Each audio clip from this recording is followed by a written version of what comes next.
Yeah, whenever people ask me, like, hey, did I pronounce this name right or this place right? I'm like, at least you gave it a shot. I'm not a Hebrew scholar or anything like that. Like, some days I barely speak English, you know what I'm saying? Anyhow, as I mentioned, we're going to be beginning a new sermon series. It is about faith, but it's kind of not, and I'm kind of hoping that this introduction I'm going to give you will kind of help clear that up a little bit. So when we talk about faith, typically people are talking about like a noun, right? Faith, the thing. As faith matures, and we have a lot of mature Christians here, you really begin to see that it's more of a verb. I heard some laughing. I really didn't mean that to be like an old people joke. And I apologize profusely to all the gray hairs around here. You know, Proverbs says that white hair is a crown of splendor. So there you go. For a lot of people, the doing of our faith is typically something relegated to worship on Sunday mornings or the occasional visit to the church midweek or on Saturday for a small group, a Bible study, maybe to volunteer for something. Now, lest you think that I'm just kind of spouting off about that, there are some very well-kept and, maybe well-meaning statistics on that. More than 80% of Christians live their faith through these means, usually on Sunday mornings. I don't think it's a point of shame, quite frankly. Our lives are very scheduled now. I don't know if they're more scheduled than they've ever been. You know, I'm 39 years old. I just can't remember my life being so scheduled even 10 years ago. So when your time is spoken for, it's spoken for, right? I mean, we have a life to live outside of our church. Now, I'm of the opinion that it was never Christ's intention for our faith to be kind of boxed up this way. When Jesus refers to himself as the bread of life and God's words as living water, I think he was making a deliberate choice to describe these two things that were essential for life in his time. A majority of folks were earning just enough to get their daily bread, right, from the Lord's Prayer, our daily bread. And they would eat it, you know, every single day. And a human, as you know, can't go for very long without water. Food and water are vital to life. But if you're doing well for yourself, chances are you probably don't think about those two things very much, other than when you're thirsty or like really hungry. You know, you can go up to a spigot, turn it, maybe you just push a button at work or home, and water comes out, fills your glass. And we stress ourselves out sometimes, not about if we're going to eat, but what we're going to eat. I mean, my goodness, like becoming an adult, one of the hardest decisions I have to make each and every day is to decide what I'm going to eat for dinner that night. And there's a whole committee at home that has their say about that, and it's terrible. It's a terrible system. Someone in the grip of poverty, though, doesn't treat food and water as an afterthought. These are very pressing concerns. They're at the forefront of their minds. I mean, water might be easier to come by these days, at least in America, as long as you have clean water, than in the days of old, right? You can go to a restaurant, you can go to a park, you can go to any number of places, a public library, you can get some water, right? Public restrooms. But food is still going to cost you something. I mean, a poor person is constantly negotiating how they are going to feed themselves and their family every day, and anyone that's been in that situation or is going through that situation right now knows the weight of that feeling. It's on you all the time. It's taking up a large portion of your brain. And yet both a well-off person and a poor person still depend on food and water for their life. It doesn't matter how wealthy you're going to become, you will never cease to be dependent on those two things, food and water. I mean, this is a relationship we can easily understand because we've lived it every day since the day we were born. So if you were born into a family with some means, those things may never have really occurred to you. Why? They're as common as breath, right? So what if I told you that this was precisely the kind of relationship that Jesus was trying to teach his disciples about when it comes to God and humanity, the relationship there? I mean, what does the word faith describe? What does it look like in that kind of relationship? You know, people talk about faith like belief. I believe in the existence of God. Good for you. I also believe that I'm going to have my afternoon coffee sometime between noon and 1 p.m., or I believe my afternoon won't be very productive and my family's probably not going to like me very much, right? I'm up to 4 cups these days. Faith becomes something entirely different than belief when you start looking at a relationship with God as something as vital to you as food and water. So for the next 4 weeks, we're going to explore this theme of living faith in the everyday. And that can mean a lot of things. Living faith in the everyday can mean, well, how we live out our faith every day. You know, it can describe the kind of faith we should have every day, this living faith.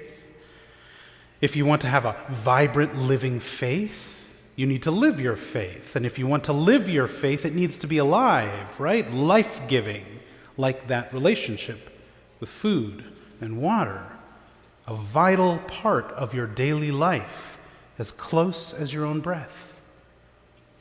Now, this series was not developed by me. It was actually developed by my friend, the Reverend Nelson Cowan. He's an elder in the Florida Conference and is a member of the Hymnal Revision Committee of the United Methodist Church. That's a big deal to some people because the last time we had a new hymnal was 1989. If you open your red hymnal, you'll see right there in the details, first couple of pages, 1989. The songs obviously are much older than that, though. It's a compilation of hymns. So back to the sermon. For our first week on living faith in the everyday, I wanted to point out that today, as I said at the beginning of the service, is World Communion Sunday. On the first Sunday of October, Christian congregations all over the world, every single year, observe this holiday as a way of being reminded that in spite of all our differences, we all practice Holy Communion. And as Holy Communion unites us with God, we are all united under one Savior that taught all of us to remember him in the bread and in the cup, the body and the blood. This tradition began in 1940 when the Federal Council of Churches, which is now called the National Council of Churches, began to promote it all over the world. So the council began as an attempt to bring Christians together to address social problems that they saw were beginning to grip society after the Industrial Revolution. So international warfare, child labor, racial and socioeconomic inequality, public health, and a myriad of other problems were having this detrimental effect on society, and the churches of the council felt and continue to feel that Christ was calling them to do something about them. They realized that it's impossible to have living faith in God but remain utterly blind to what is happening in the world. The Christian faith walks hand in hand with God's concern for creation. As our faith matures, we begin to see the world as God does. And ultimately, I think, what God sees is brokenness. You know, there's brokenness inside us, and there's brokenness out there. So brokenness, like our dependence on food and water, it's with you all the time, right? It's always right here. It's in the tapes you play in your mind each and every day. Maybe you're wrestling with depression. Maybe you're wrestling with something else, inadequacy. And it's there with you. It guides your actions. It informs them.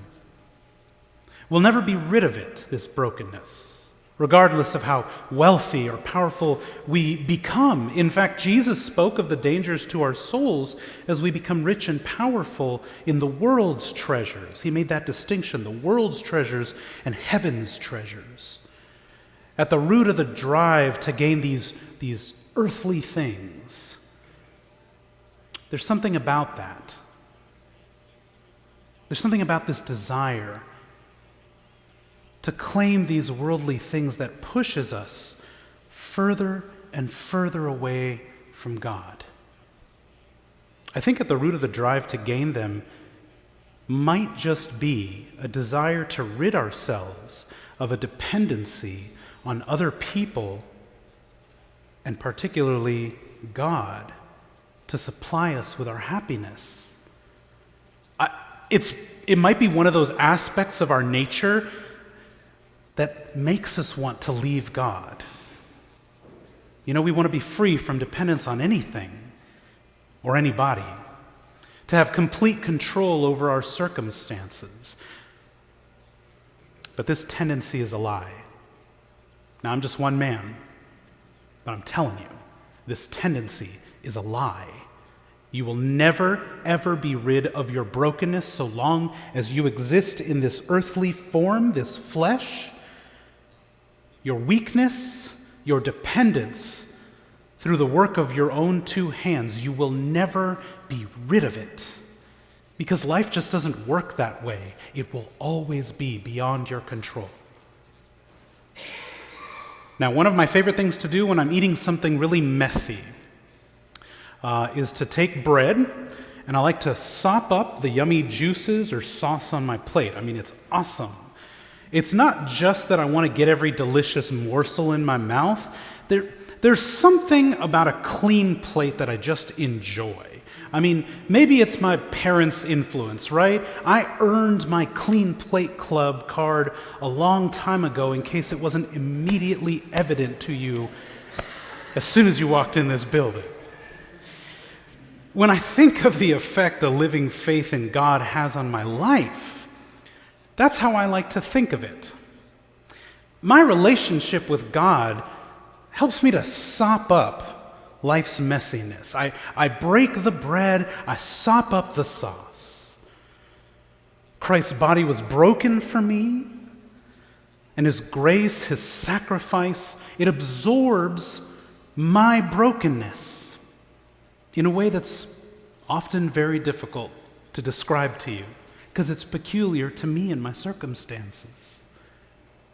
And as surely as I'm going to have lunch in a bit and dinner after that, I'm going to need some more bread to sop up that sauce, right?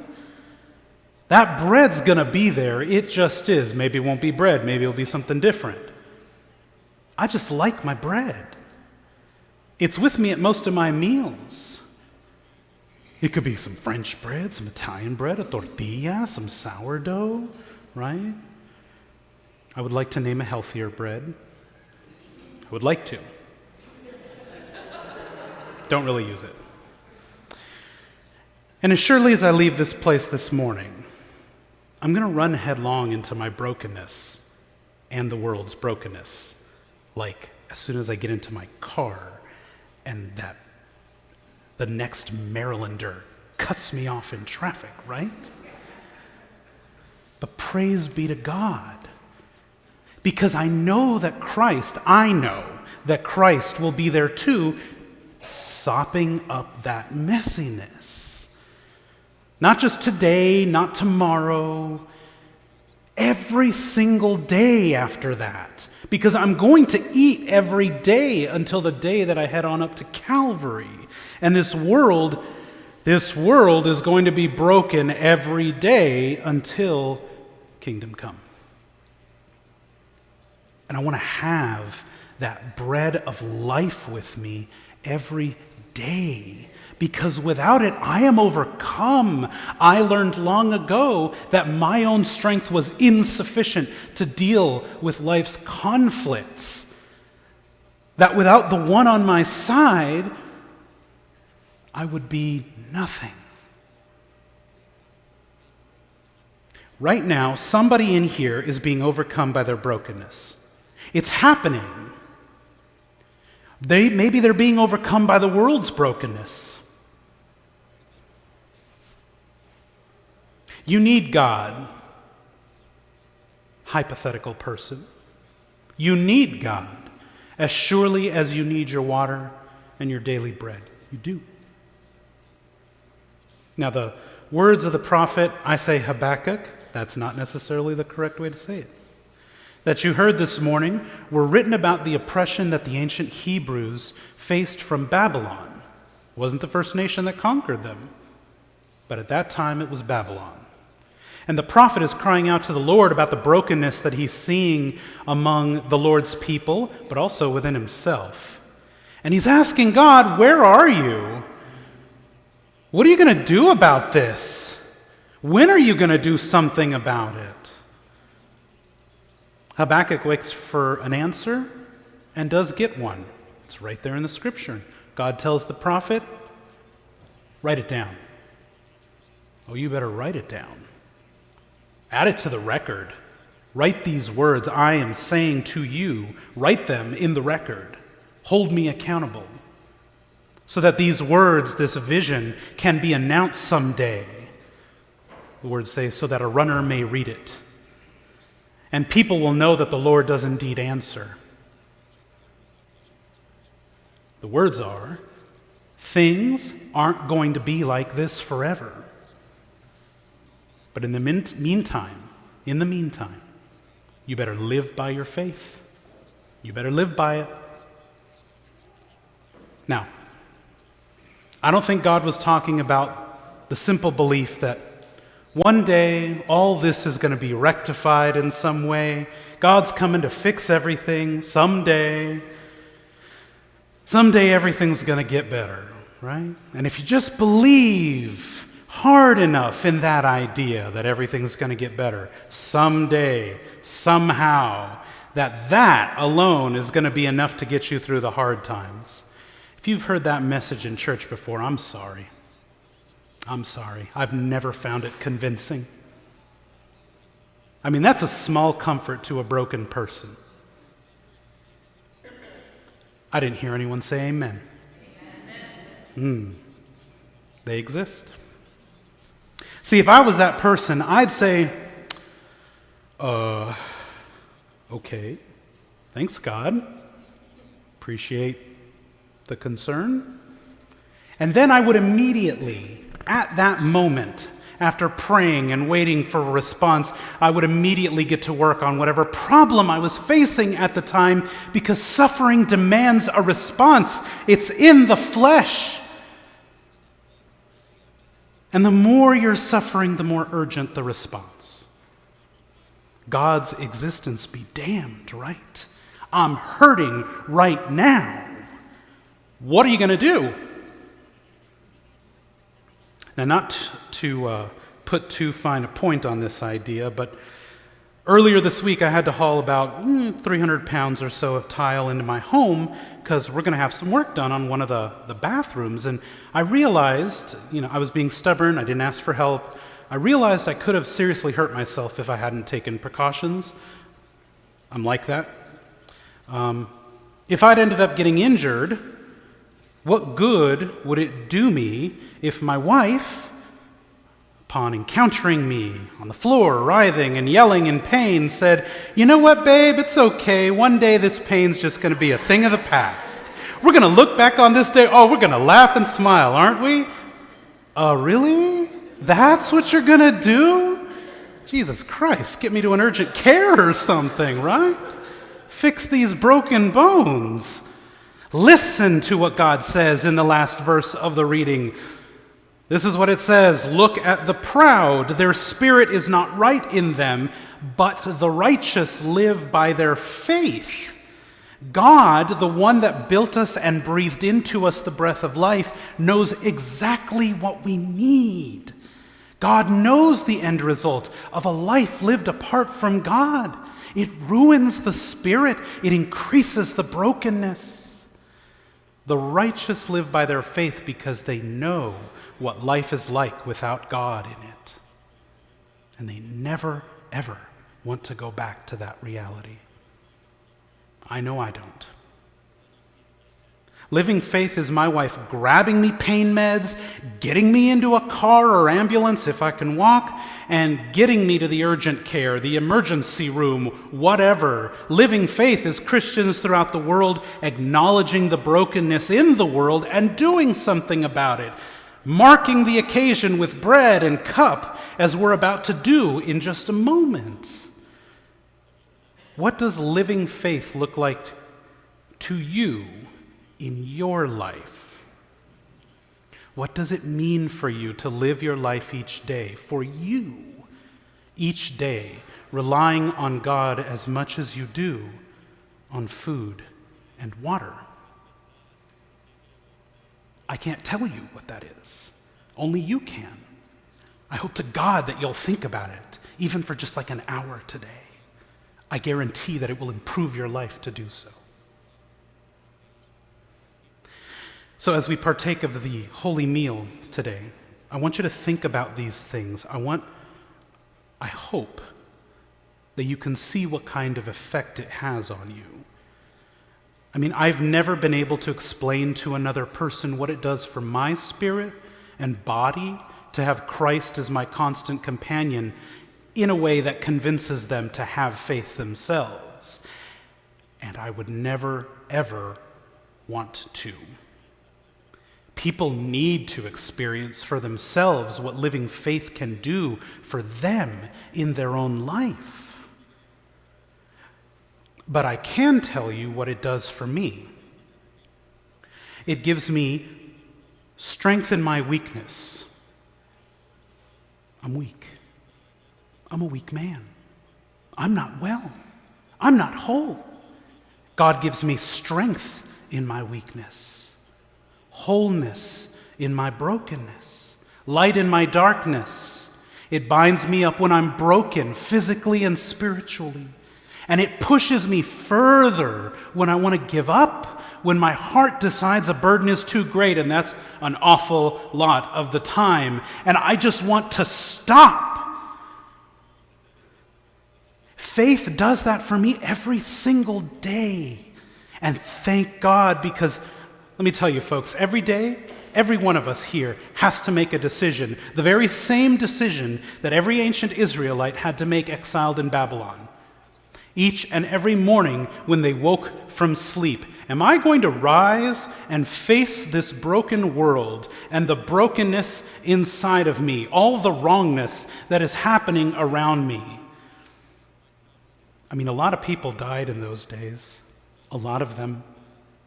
Many of them from broken hearts, broken bodies, broken minds. The idea that reality just shouldn't be this way, and yet it is. But a lot of people didn't. The ones that made it, that left that place and rebuilt the nation of Judah, lived by their faith.